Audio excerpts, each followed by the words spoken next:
Prep, Ashley O. de la Cruz.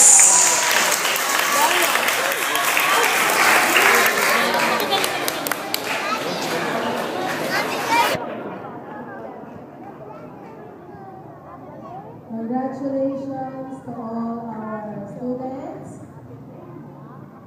Pwede po ba natin bigyan ng palakpak ang ating mga prep students?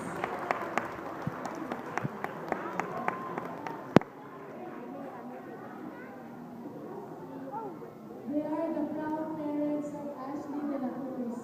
Ashley, please stand on the line. Ashley, deliver your speech. Let's give our undivided attention to our outstanding student from the preparatory class, Ashley de la Cruz.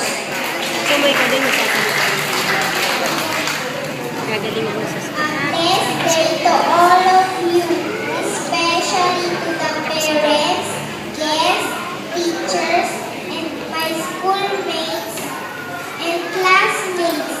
I am Ashley de la Cruz, a proud achiever of Manila Faith Achievers Learning Center. I can still remember my first steps during my nursery time.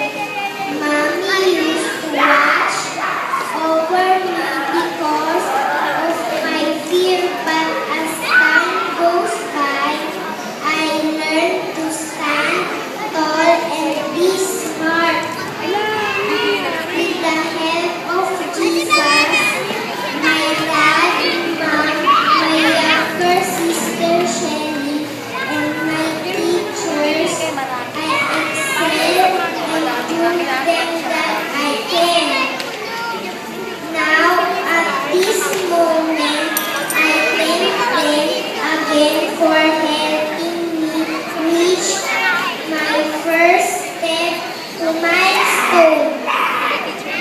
I know I have the best future because God said so. For I know the plans I have for you, says the Lord. They are plans for good and not for disaster, to give you a future and a hope. Not for myself, but for all of us.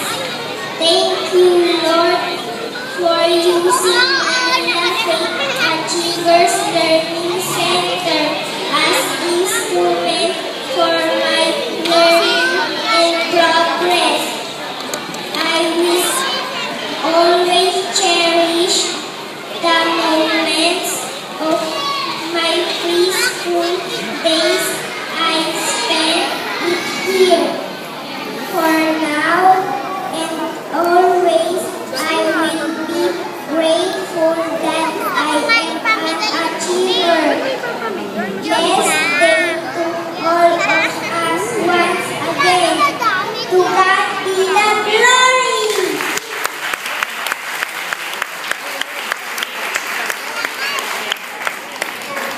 I've seen her grow. Hindi nagsasalita si Ashley ngayon. Noon, nung nursery siya. Pero ngayon, sumisigaw pa siya. Sige po, this is